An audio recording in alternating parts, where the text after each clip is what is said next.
Friends, आप सभी लोगों का आपके अपने YouTube channel agriculture tricks by NK पे हार्दिक स्वागत करते हैं। तो जैसा कि आप लोगों को पता है कि अपन राजस्थान की जो इतिहास एंड संस्कृति की जो माध्यमिक शिक्षा बोर्ड के द्वारा जो आपकी बुक थी, उनके एमसीक्यूज को अपन क्या कर रहे थे, सॉल्व कर रहे थे। तो उसी के अंतर्गत अपन ने लगभग 3 वीडियो देख चुके हैं। आज का चौथा वीडियो रहने वाला है और यहाँ से आप लोगों को पता चलेगा कि किस टाइप के आपके क्वेश्चन पूछे जाते हैं और कितने इंपॉर्टेंट क्वेश्चन आपके एग्जाम के अंतर्गत यहाँ से आने वाले हैं। तो चलिए आज का विदाउट किसी टाइम वेस्ट के वीडियो स्टार्ट करते हैं। चलिए बात करें फर्स्ट क्वेश्चन की। आपके पास में आता है पहला क्वेश्चन कि अधोलिखित में से कौन सा राजस्थान का मंदिर सुमेलित नहीं है। तो आपको बताना है कि कौन सा सुमेलित नहीं है। तो इसके अंतर्गत अगर अपन बात करें तो जो आपका 12 देवरा शिव मंदिर है वो क्या भीलवाड़ा में नहीं है, जो आपका सूर्य मंदिर झालरा पाटन में नहीं है, या करणी माता का मंदिर जो आपका बीकानेर के अंतर्गत नहीं है, या जगत शिरोमणि मंदिर जो आपका उदयपुर के अंतर्गत नहीं है। तो इसका जब राइट आंसर की अपन बात करेंगे तो आपको राइट आंसर का आपको चयन करना है। तो चलिए अब डायरेक्ट इसके राइट आंसर की मैं बात करता हूं तो वो अपने पास में जो ऑप्शन नंबर फर्स्ट है, क्या 12 देवरा जो शिव मंदिर है वो आपका भीलवाड़ा में है, बिल्कुल सही बात है। सेकंड की बात करें सूर्य मंदिर झालरा पाटन में है, बिल्कुल सही बात है, झालरा पाटन झालावाड़ में ही है सूर्य। करणी माता का मंदिर देशनोक बीकानेर के अंतर्गत ही स्थित है। लेकिन अगर अपन बात करें जगत शिरोमणि मंदिर उदयपुर के अंतर्गत आपके स्थित नहीं है, ये आपका कहा है आपके जयपुर के अंतर्गत स्थित है। तो इसका विशेष रूप से आपको ध्यान रखना, ऑप्शन नंबर 4 यहाँ से क्या हो जाता है, राइट आंसर हो जाता है। चलिए नेक्स्ट क्वेश्चन की ओर बढ़े। नतमल और सलीम की हवेली कहाँ स्थित है। तो नतमल की और सलीम की हवेली है वो कहाँ पर है, आपके सिरोही में है, जैसलमेर में है, जोधपुर में है, या बीकानेर के अंतर्गत स्थित है। तो इसका जब राइट आंसर की अपन बात करेंगे कि जो आपके नतमल और सलीम की हवेली है वो कहाँ पर स्थित हो जाती है। तो ये कहाँ पर स्थित है, ये आपके जो जैसलमेर के अंतर्गत स्थित हो जाती है। चलिए ऑप्शन नंबर बी यहाँ से क्या होता है, राइट आंसर हो जाता है। चलिए नेक्स्ट क्वेश्चन की ओर बढ़ते हैं। नेक्स्ट क्वेश्चन काफी शानदार क्वेश्चन, ये आपको नए जिले के अकॉर्डिंग और करवा दिया जाएगा जिससे आपको और समझ में आएंगे ये अंतर्राष्ट्रीय सीमाएं वगैरह है ना। तो चलिए अपन बात करेंगे, अपन नयो को भी इसी में इंक्लूड करते हुए चलेंगे कि नयो में क्या है और पुरानों में क्या था। बात करें निम्न में से किस जिले में अंतर्राष्ट्रीय और अंतर्राज्यीय सीमा दोनों सीमा है, यानी कि अंतर्राष्ट्रीय और अंतर्राज्यीय दोनों सीमाएं पर लगती है। तो वो क्या हनुमानगढ़ की लगती है आपके अंतर्राष्ट्रीय और अंतर्राज्यीय सीमा, बाड़मेर की लगती है, जालोर की लगती है, या बीकानेर की लगती है। तो इसका जब राइट आंसर की अपन बात करेंगे तो वो कौन सी लगती है, अगर अपन बात करें कि जो अंतर्राष्ट्रीय और अंतर्राज्यीय सीमा लगती है वो कौन सी लगती है, आपकी बाड़मेर की लग जाती है। तो ऑप्शन नंबर बी यहाँ से क्या होता है, राइट आंसर हो जाता है। अपन बात करें कि 2 ही जिले हैं जिनकी अंतर्राष्ट्रीय और अंतर्राज्यीय सीमाएं लगती है, एक बाड़मेर हो जाता है और एक आपका कौन सा हो जाता है, श्री गंगानगर। इसका विशेष रूप से आपको ध्यान रखना, ऊपर से तो श्री गंगानगर है जो अंतर्राज्यीय सीमा, अंतर्राज्यीय की बात करेंगे तो पंजाब के साथ लगाता है और अंतर्राष्ट्रीय की बात करेंगे तो ये आपके पाकिस्तान के साथ में लगाता है। इसके अलावा अगर बात करें बाड़मेर की तो बाड़मेर गुजरात के साथ में भी लगाता है अंतर्राज्यीय सीमा, और अंतर्राष्ट्रीय सीमा आपके जो पाकिस्तान है उसके साथ में लगाता है। तो ऑप्शन नंबर बी यहाँ से क्या होता है, खूबसूरत आंसर निकल के आता है। चलिए नेक्स्ट क्वेश्चन की ओर बढ़े। जो सोरसन घास के मैदान किस जिले में स्थित है। तो सोरसन घास है उसके जो मैदान मिलते हैं वो आपके बूंदी में मिलते हैं, कोटा में मिलते हैं, बारां में मिलते हैं, या झालावाड़ के अंतर्गत मिलते हैं। तो इसके जब राइट आंसर की अपन बात करेंगे तो वो कहाँ पे मिलते हैं, आपके बारां के अंतर्गत मिलते हैं। ऑप्शन नंबर सी यहाँ से क्या हो जाता है, राइट आंसर हो जाता है। चलिए नेक्स्ट क्वेश्चन की अपन बात करें कि निम्न में से कौन सा खनिज उत्पादक जिला सुमेलित नहीं है। इसका विशेष रूप से आपको ध्यान रखना है ना कि आपके ये पूछे ना कि हाँ कौन सा जिला सुमेलित है या कौन सा नहीं है, काफी बार कंफ्यूज हो जाते हैं बच्चे। तो इसका ध्यान रखना है कि सुमेलित नहीं पूछा है, तो आपको बताना है कि कौन सा सुमेलित नहीं है। तो आपका क्या टंगस्टन नागौर में नहीं होता, गार्नेट टोंक में नहीं है, फेल्सपार है वो उदयपुर में नहीं है, या वोलेस्टोनाइट जो आपका होता है वो सिरोही के अंतर्गत नहीं है। तो इसका बताना है आपको। राइट आंसर की अपन बात करें तो इसके अंतर्गत राइट आंसर का आपको जवाब देना है। तो इसके जब राइट आंसर की अपन बात करेंगे तो वो कौन सा हो जाता है, आपके फेल्सपार है, यानी कि ऑप्शन नंबर 3 यहाँ से क्या होता है, राइट आंसर हो जाता है कि फेल्सपार है ये उदयपुर के अंतर्गत नहीं मिलता। तो ऑप्शन नंबर सी यहाँ से क्या होता है, राइट आंसर हो जाता है। चलिए काफी शानदार क्वेश्चन और काफी बार पूछा गया क्वेश्चन। राष्ट्रीय ऊंट अनुसंधान केंद्र कहाँ स्थित है। राष्ट्रीय ऊंट अनुसंधान केंद्र कहाँ पर स्थित है। अपन बात करें कि बाड़मेर में स्थित है, नागौर में स्थित है, बीकानेर में स्थित है, या जैसलमेर में स्थित है। चलिए आई होप आप लोगों को इसके राइट आंसर का पता ही होगा। अगर इसके राइट आंसर की अपन बात करेंगे कि जो आपका राष्ट्रीय ऊंट अनुसंधान संस्थान केंद्र है यह आपके बीकानेर के अंतर्गत स्थित है। अगर बीकानेर में भी पूछा जाए तो जोहड़बीड़, इसका विशेष रूप से आपको ध्यान रखना, जोहड़बीड़ है ना, जोहड़बीड़, जोहड़बीड़ के अंतर्गत स्थित है। कई बार क्या होता है कि एग्जाम के अंतर्गत बीकानेर ना देकर जोहड़बीड़ भी दे दिया जाता है, तो इसका विशेष रूप से आपको ध्यान रखना। ऑप्शन नंबर 3 यहाँ से क्या होता है, काफी शानदार आंसर निकल के आता है। चलिए, इसमें तो कुछ खास बदलाव भी नहीं हुआ है, छप्पन का मैदान पहले भी वहीं था और अभी भी वहीं है। तो चलिए बताइए कि छप्पन का मैदान कहाँ स्थित है, तो प्रतापगढ़ और बांसवाड़ा के मध्य है, डूंगरपुर और उदयपुर के मध्य है, कोटा व बारा के मध्य है, ये सिरोही के अंतर्गत स्थित है। तो छप्पन के मैदान की बात करें तो छप्पन का मैदान जो आपको पहले से ही पता होगा कि जो आपका प्रतापगढ़ और जो बांसवाड़ा वाला क्षेत्र है, यानी कि बांसवाड़ा से लेकर प्रतापगढ़ के बीच के अंतर्गत जो 56 गांवों का समूह से छप्पन का मैदान कहा जाता है। तो अपन बात करें ऑप्शन नंबर ए यहाँ से क्या होता है, राइट आंसर हो जाता है। तो ऑप्शन नंबर ए यहाँ से खूबसूरत आंसर निकल के आता है और इसको आप राइट कर लीजिएगा। चलिए बात करें नेक्स्ट क्वेश्चन की। नेक्स्ट क्वेश्चन आता है, काफी शानदार क्वेश्चन आता है, निम्नलिखित में से कौन सी चोटी दक्षिण अरावली श्रृंखला में अवस्थित नहीं है, यानी कि दक्षिण अरावली चोटी के अंतर्गत स्थित नहीं है। क्या शेर नहीं है, बात करें शेर नहीं है, दिलवाड़ा नहीं है, कमलनाथ नहीं है या बिलानी नहीं है, तो इसको आप राइट आंसर देंगे आप। तो इसका राइट आंसर की जब अपन बात करेंगे कि आपके दक्षिणी अरावली के अंतर्गत जो स्थित नहीं है वो कौन सी नहीं है, बिलानी नहीं है। कौन सी, बिलाली नहीं है। और बाकी बात करें कि आपका कहाँ है, अगर दिलवाड़ा है ये भी कहाँ पे आपके सिरोही में स्थित है, तो एंडिंग दक्षिणी एरिया वही है। बात करें शेर भी वही है और कमलनाथ की जो पहाड़ी है श्रृंखला है वो भी वहीं पे स्थित है। तो ऑप्शन नंबर डी यहाँ से खूबसूरत आंसर निकल के आता है। काफी शानदार क्वेश्चन और काफी बार पूछा जाने वाला क्वेश्चन। निम्न में से कौन सा उत्पत्ति स्थान नदी का सही सुमेलित नहीं है, आपको ऐसे अंडरलाइन करके रखना है कि कौन सा सुमेलित है और कौन सा नहीं है। तो जो जाना पाओ की पहाड़ियों से क्या चंबल नदी निकलती है, नाग पहाड़ियों से क्या लूनी नदी निकलती है, गोगुंदा की पहाड़ियों से बेडच, जिसे कि आयड नदी भी कहते हैं आगे जाके, तो बेडच निकलती है। जो बिजराल की पहाड़ियां है वहां से क्या बनास नदी निकलती है। तो आपको सही उत्पत्ति का इसका चुनाव करना है कि आपको गलत का चयन करना है कि इनमें से गलत जो मिलान है वो कौन सा है। तो इसका जब राइट आंसर की अपन बात करेंगे, जो बिजराल की पहाड़ियां है, कौन सी आपके बिजराल की पहाड़ियां है वो आपके कहाँ स्थित नहीं है, आपके बनास से उत्पत्ति, बनास की उत्पत्ति बिजराल पहाड़ियों से नहीं मानी जाती। चलिए ऑप्शन नंबर 4 यहाँ से क्या होता है, राइट आंसर हो जाता है। चलिए ऑप्शन नंबर 4 यहाँ से क्या हो जाता है, राइट आंसर हो जाता है। चलिए अगर बनास की, अगर आपसे पूछ लिया जाए कि बनास की उत्पत्ति कहाँ से हुई है, तो इसका भी थोड़ा ध्यान रखना। खमनोर की पहाड़ी राजसमंद से, खमनोर की पहाड़ी राजसमंद से, खमनोर की पहाड़ी राजसमंद से इसका क्या होता है, उत्पत्ति स्थान है। अगर इसके अलावा इसके प्रवाह की भी कई बार पूछ लिया जाए तो इसको मोटा मोटा ध्यान रखना है कि राजसमंद से चित्तौड़गढ़ होती हुई फिर ये भीलवाड़ा और अजमेर, टोंक, सवाई माधोपुर जाती हुई रहती है। चलिए समझ में आया होगा आई होप। नेक्स्ट क्वेश्चन की अपन बात करें, काफी शानदार क्वेश्चन और काफी बार पूछा जाने वाला क्वेश्चन कि निम्न में से कौन सा संरक्षण रिजर्व जिला सही सुमेलित नहीं है। तो संरक्षित जो आपका रिजर्व जिला है कौन सा सुमेलित नहीं है, क्या बीड़ झुंझुनू नहीं है, रोटू नागौर नहीं है, सुंदा माता जालोर सिरोही नहीं है, या जो आपके गोगलेवा यानी गोगलाव बीकानेर में स्थित नहीं है। तो आपको बताना है सही सुमेलित कौन सा नहीं है। तो इसके जब अपन राइट आंसर की अपन बात करें, कौन से आपके इस क्वेश्चन की अगर राइट आंसर की अपन बात करेंगे तो कौन सा हो जाएगा, जो गोगेलाव है वो आपके बीकानेर से संबंधित नहीं होता है, यानी कि आपके संरक्षित रिजर्व जिला इससे संबंधित नहीं है। तो ऑप्शन नंबर 4 यहाँ से क्या होता है, खूबसूरत आंसर निकल के आता है। चलिए अगर इसके अलावा भी और भी काफ़ी संरक्षित जो जिले हैं उनका भी आप मोटा मोटा ध्यान रखना, जैसे कि आपके बिसलपुर है टोंक के अंदर है ना, वो भी आपका क्या था, रिजर्व के अंतर्गत। सुंदा माता जालोर वाला है, सकंबरी सिकर वाला है, बीड़ झुंझुनू आपके रिजर्व है, राजस्थान के संरक्षित क्षेत्रों के अंतर्गत, ध्यान रखना है ना। इसके अलावा जोहड़बीड़ जो गढ़वाला है, जो कि मैंने बताया था ऊँट का अनुसंधान संस्थान के अंदर बीकानेर, वो भी है ना। इनका मोटा मोटा आपको ध्यान रखना है। चलिए काफ़ी शानदार क्वेश्चन और काफ़ी बार पूछा गया क्वेश्चन। चलिए बात करें राजस्थान राज्य की प्रथम वन नीति किस वर्ष घोषित की गई थी।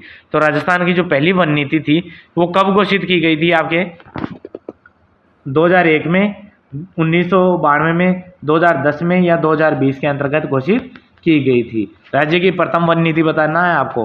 तो इसके जब राइट आंसर की अपन बात करेंगे तो ऑप्शन नंबर सी यहाँ से क्या हो जाता है, राइट आंसर हो जाता है कि अपन बात करें राजस्थान का, यानी कि राजस्थान राज्य की प्रथम वन नीति थी 2010 में घोषित की गई थी। इसके अलावा अगर अपन बात करें कि राजस्थान खनिज नीति थी, वो भी कितनी थी आपके 295। इसके अलावा जो आपकी खनिज नीति आई थी, आपके प्रथम खनिज नीति आई थी, वो कब आई थी, उसका भी मोटा मोटा ध्यान रखना, 1978 के अंतर्गत आई थी। कब आई थी, 1978 के अंतर्गत आई थी। चलिए नेक्स्ट क्वेश्चन की ओर बढ़ते हैं। नेक्स्ट क्वेश्चन आता है, राष्ट्रीय महिला आयोग के अध्यक्ष कौन है। तो राष्ट्रीय महिला आयोग के ये आपके पहले की किताबों के अंतर्गत दिया गया था, तो इसका तो कोई मतलब है नहीं, बाकी अब नया अपडेट आपको करवा देंगे। चलिए काफ़ी शानदार क्वेश्चन और काफ़ी बार पूछा गया क्वेश्चन कि पश्चिमी विक्षोभ, क्या राजस्थान में पश्चिमी विक्षोभों से वर्षा कितने महीने में होती है। तो कितने महीने में होती है, आपके जुलाई अगस्त के माह में होती है, या पर अप्रैल मई के माह में होती है, सितंबर अक्टूबर के माह में होती है, दिसंबर जनवरी में होती है। तो इसके जब राइट आंसर की अपन बात करेंगे कि आपके कब होती है इसकी, एक सेकेंड, इसका टेक्निकली प्रॉब्लम आ गई है, एक सेकेंड। चलिए हाँ कंटिन्यू करते हैं। अपन ने लास्ट क्वेश्चन ये देखा कि राजस्थान में पश्चिमी विक्षोभों से वर्षा किन महीनों में होती है। तो आपको बताना है कौन से महीने में होती है, जो जुलाई अगस्त में होती है, अप्रैल मई में होती है, सितंबर अक्टूबर में होती है, दिसंबर जनवरी में होती है। तो आई होप आप लोगों को पता होगा कि जो पश्चिमी विक्षोभ से होती है उस वर्षा को क्या कहते हैं। पहले तो आपको ये याद रखना है, उसे अपन क्या कहते हैं, मावट कहते हैं। क्या, मावट कहते हैं। और ये कौन सी फसल के लिए उपयुक्त रहती है, आपकी रबी फसलों के लिए उपयुक्त रहती है। इन्हें क्या कहते हैं अपन, गोल्डन ड्रॉप्स। गोल्डन ड्रॉप्स भी किसे कहते हैं, अपन मावट को ही कहते हैं, जो किससे आती है, आपके पश्चिमी विक्षोभों से आती है। तब अपन बात करें कौन से माह में, तो आप लोगों को बता दिया कि रबी सीजन के अंतर्गत आएगी। और रबी का सीजन कब आती है, अपने मावट कब होती है, दिसंबर जनवरी माह के अंतर्गत। तो आपके जो पश्चिमी विक्षोभों से वर्षा होती है वो कौन से माह में होती है, दिसंबर और जनवरी माह के अंतर्गत। चलिए बात करें राजस्थान में मरु विकास कार्यक्रम की शुरुआत हुई। तो जो राजस्थान में मरु विकास कार्यक्रम की शुरुआत हुई थी वो कब हुई थी, वर्ष 1974-75 में, वर्ष 77 जो 1977-78 में, या वर्ष 1981-82 के अंतर्गत हुई, या 1999 में हुई। तो इसका जब राइट आंसर की अपन बात करेंगे कि राजस्थान के अंतर्गत जो मरु विकास कार्यक्रम की शुरुआत हुई थी तो वो फर्स्ट टाइम कब हुई थी, तो उसकी अपन बात करें जो आपके 1977-78, यानी कि ऑप्शन नंबर बी यहाँ से क्या हो जाता है, राइट आंसर हो जाता है। यानी कि वर्ष 1977-78 में आपके मरु विकास कार्यक्रम की शुरुआत हुई थी। चलिए नेक्स्ट क्वेश्चन की अपन बात करें, ये देखिए आपको इसके अंतर्गत मिलान करना है। चलिए सूची फर्स्ट को सूची सेकंड से आपको मिलान करना है। तो अपन बात करें कि इसके अंतर्गत आपको मिलान करेंगे कि जो बरखान है, बरखान किसे कहते हैं, है ना। तो आपको ध्यान रखना है कि बरखान क्या होगा, बरखान किसे कहते हैं, बालुका स्तूपों को कहते हैं। किसे कहते हैं अपन, बालुका स्तूपों को कहते हैं। अपन बात करें लाठी श्रृंखला या लाठी सीरीज के नाम से भी आ सकती है। लाठी सीरीज किसे कहते हैं अपन, जो भूगर्भीय जल पट्टिका भी मिली थी अपने जैसलमेर के पास में जो है ना, तो वहां पे अपन क्या कहते हैं, लाठी सीरीज कहते हैं। तो ये भूगर्भीय क्या है, जल पट्टिका है ना, भूगर्भीय जल पट्टिका है। अगर अपन बात करें इसके अलावा इंसैलबर्ग, इंसैलबर्ग क्या है आपका, ये आबू पर्वत खंड है। इंसैलबर्ग क्या है, आबू पर्वत खंड है। और अपन बात करें कि जो प्लाया है ये शुष्क झील होती है, यानी कि शुष्क मरु क्षेत्र के अंतर्गत जो बारिश का पानी इकट्ठा किया जाता था जो पालीवाल ब्राह्मणों के द्वारा, उनके द्वारा जो झील निर्मित होती थी उन्हें क्या कहते हैं, प्लाया झील कहा जाता था।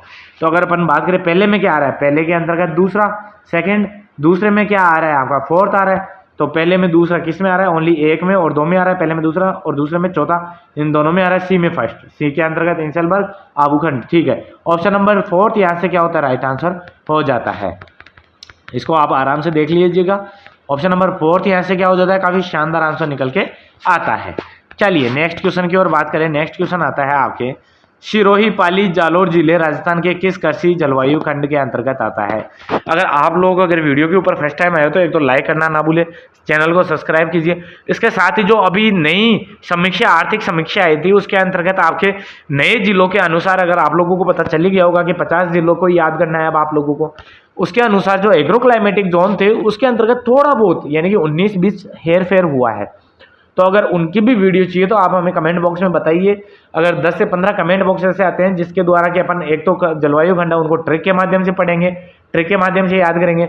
दूसरा, जो नई जो आधार पे बांटे गए हैं कि कौन कौन से जिले आ रहे हैं, कौन से संभाग में आ रहे हैं, जैसे डीग हो गया, केकड़ी हो गया, ब्यावर हो गया, ये कौन कौन से संभाग में आ रहे हैं या कौन से फर्स्ट सी कौन से खंड के अंतर्गत आ रहे हैं, उनकी कंप्लीटली अपन क्या करेंगे, बात करने वाले हैं। अगर आप लोगों को अगर सपोर्ट करते रहोगे तो ऐसे वीडियो ही प्रोवाइड करवाते रहेंगे। इसका वीडियो भी मैं जल्दी ही आप लोगों को क्या करूंगा, प्रोवाइड करवा दूंगा। चलिए, अपन बात कर रहे थे क्वेश्चन की कि सिरोही, पाली, जालौर जिले राजस्थान के किस कृषि जलवायु खंड के अंतर्गत आते हैं। तो फर्स्ट ए में आते हैं, फर्स्ट बी के अंतर्गत आते हैं, सेकंड बी में आते हैं या फोर्थ बी के अंतर्गत आते हैं। तो इसका जब राइट आंसर की अपन बात करेंगे कि ये किसके अंतर्गत आते हैं, ये सेकंड बी के अंतर्गत आते हैं, सिरोही, पाली और जालौर। तो ऑप्शन नंबर सी यहाँ से क्या होता है, राइट आंसर हो जाता है। चलिए, नेक्स्ट क्वेश्चन की अपन बात करें, निम्न में से कौन सा सही सुमेलित नहीं है। तो यानी कि गलत का चयन करना है कि सुमेलित कौन सा सही नहीं है। तो अपन बात करें, आपके पास में दिया गया है वागड़। क्या बांसवाड़ा, डूंगरपुर बांसवाड़ा को वागड़ क्षेत्र कहा जाता है। मेवात वाला क्षेत्र अलवर भरतपुर कहलाता है। भोमट वाला क्षेत्र आपके प्रतापगढ़ चित्तौड़गढ़ कहलाता है। कोटा बूंदी वाला क्षेत्र या झालावाड़ वाला क्षेत्र हाड़ौती कहलाता है। तो इसके जब राइट आंसर की अपन बात करेंगे तो ऑप्शन नंबर सी, यानी कि ऑप्शन नंबर सी यहाँ से क्या हो जाता है, राइट आंसर हो जाता है। अपन बात करेंगे जो भोमट है ना, कौन सा भोमट, भोमट कौन से के अंतर्गत आता है, उदयपुर, डूंगरपुर और बांसवाड़ा। यहाँ भोमट जाति से घिरी हुई है, इसीलिए अपन क्या करते हैं, इसे भोमट कहा जाता है, ना कि प्रतापगढ़ चित्तौड़गढ़ वाले को। तो ऑप्शन नंबर सी यहाँ से क्या हो जाता है, राइट आंसर हो जाता है। चलिए, नेक्स्ट क्वेश्चन की अपन बात करें, कौन सा कथन असत्य है। आपके पास में चारों ऑप्शन असत्य कथन का आपको क्या करना है, चयन करना है। चारों कथन दिख रहे होंगे। पहला कथन है आपका, शुष्क सागवान वन राजस्थान के दक्षिणी भागों में पाए जाते हैं।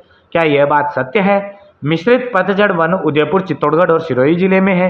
क्या यह बात सत्य है। अपन बात करें, उपोष्ण कटिबंधीय सदाबहार वन आबू पर्वतीय क्षेत्र में है। क्या ये बात भी सही है। बात करें, उष्णीय कटिबंधीय कांटेदार वन अधिकांश पूर्वी राजस्थान में मिलते हैं। क्या यह बात सही है। तो आपको मतलब कि बात 3 तो सही है और 1 गलत है, तो आपने को गलत का चयन करना है। चलिए, अपन बात करेंगे इसके राइट आंसर की। तो आपको पता ही होगा कि जो आपका ऑप्शन नंबर डी यहाँ से क्या हो जाता है, राइट आंसर हो जाता है। बात करें कैसे, उष्ण कटिबंधीय कांटेदार वन अधिकांशतः पूर्वी राजस्थान में मिलते हैं। नहीं, पूर्वी राजस्थान में थोड़ी मिलते हैं आपके, ये कहाँ पे मिलते हैं आपके, ये आपके पश्चिमी क्षेत्र में है ना, कहाँ पे, पश्चिमी क्षेत्र के अंतर्गत मिलते हैं। लेकिन अगर आपकी बात करें कि ये वनों का क्लासिफिकेशन, वनों को भी अलग अलग तरीके से बांटा गया है। जैसे अपन बात करें कि शुष्क मरुस्थलीय जो कंटीली कांटेदार वन है, वो कौन से होंगे, शुष्क रेतीले मैदान के अंतर्गत होंगे। और जो कहाँ पे होंगे, ये जैसलमेर, बाड़मेर और जोधपुर, बीकानेर के अंतर्गत होंगे। अर्ध शुष्क वाले आ जाते हैं फिर आपके। अर्ध शुष्क की अपन बात करें, अर्ध शुष्क मानसूनी पतझड़ी वन जिसे कि मिश्रित पर्णपाती वन भी कहते हैं, ये अरावली वाला क्षेत्र होता है उसके अंतर्गत, या फिर अरावली के जो पश्चिम वाला क्षेत्र होता है अर्ध शुष्क वाला है, वो भी 2 भागों में बांटा हुआ है, एक तो शुष्क और एक अर्ध शुष्क है ना, तो उनके अंतर्गत बांटा हुआ है। इसके अलावा बात करें शुष्क सागवान वन, तो ये आपके दक्षिणी और दक्षिणी पूर्वी क्षेत्र में पाए जाते हैं। और उपोष्ण सदाबहार वन जो कि आपके माउंट आबू वगैरह हो गया, वहां पे पाए जाते हैं। तो आई होप आप लोगों को ये चीज समझ में आई होगी। चलिए, नेक्स्ट क्वेश्चन की अपन बात करें। नेक्स्ट क्वेश्चन काफी शानदार क्वेश्चन है। निम्न में से कौन सा औषधीय पौधा राजस्थान के घर घर औषधीय योजना में शामिल नहीं है। तो जो आपके औषधीय योजनाएं चली थी, घर घर औषधीय योजना, उसके अंतर्गत कौन सा पौधा था जो सम्मिलित नहीं था। अश्वगंधा नहीं था, मूसली नहीं था, गिलोय नहीं था या कालमेघ नहीं था। तो इसका राइट आंसर क्यों आप बताना है। तो इसका राइट आंसर क्या होगा, तो जो आपके मूसली घर घर औषधि योजना में शामिल नहीं है, तो वो कौन सा नहीं था, आपके मूसली नहीं था, है ना, मूसली नहीं था, सॉरी, जो राजस्थान घर घर औषधि योजना में शामिल नहीं था वो कौन सा नहीं था, मूसली नहीं था। तो option number D, sorry option number B यहाँ से क्या होता है, राइट आंसर हो जाता है। बाकी जो अश्वगंधा था वो भी था, गिलोय भी था आपका, और कालमेघ भी इसके अंतर्गत था। चलिए, नेक्स्ट क्वेश्चन की अपन बात करें, काफी शानदार क्वेश्चन। मृदा के नवीन वर्गीकरण के अनुसार राजस्थान में एल्फीसोल मृदा पाई जाती है। तो एल्फीसोल होती है, एरिडोसोल होती है, और इसके अलावा वर्टिसोल हो गई, है ना, इंसेप्टिसोल हो गई। ये मृदा के क्लासिफिकेशंस है। तो आपको बताना है कि जो आपकी एल्फीसोल है ये कहाँ पाई जाती है। जयपुर, अलवर, कोटा में पाई जाती है, चूरू, झुंझुनू, सीकर में पाई जाती है, जैसलमेर, बाड़मेर में पाई जाती है, प्रतापगढ़ और सिरोही में पाई जाती है। तो अपन इसकी राइट आंसर की अपन बात करेंगे तो ये कहाँ पे पाई जाती है। तो जो आपके एल्फीसोल है ये मुख्यतः आपके देखना जयपुर, अलवर, कोटा वाले क्षेत्र के अंतर्गत देखने को मिलती है। तो ऑप्शन नंबर ए यहाँ से क्या हो जाता है आपका काफी शानदार आंसर निकल के आता है। अगर अपन बात करें कि वर्टिसोल, वर्टिसोल कहाँ पे पाई जाती है आपके सामान्यतः जो आपके कोटा जो हाड़ौती वाला क्षेत्र है वहां आपके क्या होगी वर्टिसोल पाई जाती है। तो इसका विशेष रूप से आपको ध्यान रखना है, काफी बार पूछा जाता है। चलिए नेक्स्ट क्वेश्चन और काफी शानदार क्वेश्चन, राजस्थान के रेतीले शुष्क मैदान तथा अर्ध शुष्क मैदान संक्रमण काली मैदानों को कौन सी समवर्षिक रेखा अलग करती है। तो मैंने बोला था कि जो आपका जो मरुस्थलीय भाग है उसको दो भागों में काटती है एक वार्षिक वर्षा की रेखा। तो वो कौन सी वार्षिक वर्षा की रेखा है जो आपके दो भागों में करती है, जो मरुस्थल को दो भागों में बांटती है, जो एक तरफ तो क्या होगा शुष्क मरुस्थल और एक तरफ क्या होगा अर्ध शुष्क मरुस्थल होता है। चलिए अपन इसके राइट आंसर की अपन बात करते हैं कि आपकी जो समवर्षा रेखा होती है वो कौन सी करती है, 10 सेंटीमीटर वाली करती है, 50 सेंटीमीटर करती है, 75 सेंटीमीटर करती है या 25 सेंटीमीटर करती है। तो इसके जब राइट आंसर की अपन बात करेंगे कि राजस्थान के जो शुष्क रेतीला मैदान है तो जो उसको अर्ध शुष्क और शुष्क दोनों को समवार्षिक रेखा के अंतर्गत जो अलग करती है वो कौन सी करती है आपकी 25 सेंटीमीटर रेखा करती है। तो ऑप्शन नंबर डी यहाँ से क्या हो जाता है राइट आंसर हो जाता है कि ये दो भागों में बांटती है। और अगर राजस्थान को दो भागों में बांटने की बात की जाए तो वो कौन करती है आपकी 50 सेंटीमीटर वर्षा रेखा क्या करती है आपके राजस्थान को दो भागों में बांटने का कार्य करती है। लेकिन आपको शुष्क क्षेत्र की बात करी जाए या मरुस्थल भाग की बात की जाएगी तो उसको दो भागों में कौन बांटता है आपके 25 सेंटीमीटर वार्षिक वर्षा बांटती है। चलिए बात करें कि निम्न में से कौन सी नमकीनी खारे पानी की झील नहीं है। तो कावोद नहीं है, डीडवाना नहीं है, रेवासा नहीं है, जेत सागर नहीं है। तो आई होप आप सभी लोगों को पता होगा कि इनमें से निम्न से खारे पानी की झील कौन सी नहीं है, तो जेत सागर नहीं है। इसके अलावा बात करें कि कावोद है वो भी खारे पानी की झील है, डीडवाना भी है, रेवासा भी है। इसके अलावा जो फलोदी के अंतर्गत है वो भी है, लूणकर अंसर बीकानेर वाली है।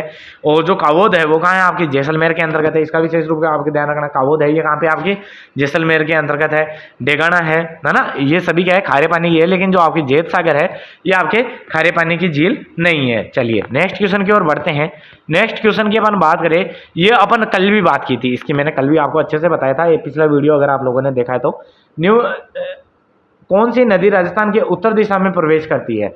तो कौन सी नदी अगर राजस्थान के उत्तर दिशा में प्रवेश करती है, चंबल नदी करती है, माही नदी करती है, घग्गर नदी करती है, कांतली नदी करती है। तो आई होप आप सभी लोगों को पता होगा कि राजस्थान के अंतर्गत उत्तर दिशा से जो प्रवेश करती है वो अपनी कौन सी करती है, घग्गर नदी करती है। कौन सी करती है आपकी घग्गर नदी करती है। और घग्गर नदी आपने क्या है हनुमानगढ़ के अंतर्गत प्रवेश करती है।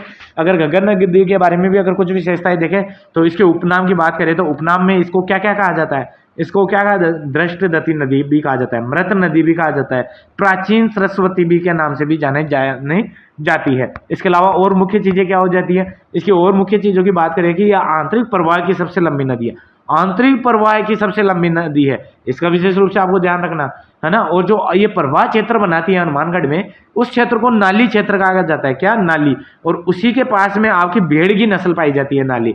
उसी के आसपास क्या पाई जाती है आपकी भेड़ की नस्ल की नाली पाई जाती है। और इसी नदी के किनारे आपका जो कालीबंगा सभ्यता, कौन सी सभ्यता, काफी इंपॉर्टेंट क्वेश्चन है, काफी बार पूछा गया है। कालीबंगा सभ्यता कौन सी नदी के किनारे बसी हुई है, वो आपकी घग्गर नदी के किनारे ही बसी हुई है। कालीबंगा के साथ साथ ही जो पुरातत्व स्थलों के अंतर्गत रंगमहल भी आपके कहाँ पे है, घग्गर नदी के किनारे ही क्या है आपके स्थित है। और इसका उत्पत्ति की अगर पूछ ले आपसे, काफी बार पूछा जाता है, काफी इंपॉर्टेंट है, तभी इसलिए मैं इतना जोर दे रहा हूँ।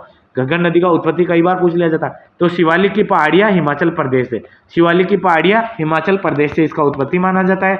अगर बात करें कि ये समाप्त कहाँ होती है, वैसे तो आपके टिब्बी के अंदर हनुमानगढ़ में प्रवेश करती है, टिब्बी अनूपगढ़ तक जाती है। लेकिन अगर इस नदी के अंतर्गत ज्यादा ही बहाव आ जाता है, पानी ज्यादा ही आ जाता है, तो फोर्ट अब्बास पाकिस्तान तक ये अपने पानी को ले जाती है। घग्गर नदी काफी इंपॉर्टेंट है, इसको विशेष रूप से आपको देख के जाना है क्योंकि ये हर एग्जाम के अंतर्गत एक या दो क्वेश्चन लेके आती है। चलिए आई होप आप लोगों को आज का वीडियो पसंद आया तो ज्यादा से ज्यादा लाइक करें, शेयर करना ना भूलें। थैंक यू फ्रेंड्स, मिलते हैं नेक्स्ट वीडियो में नेक्स्ट अपडेट के साथ।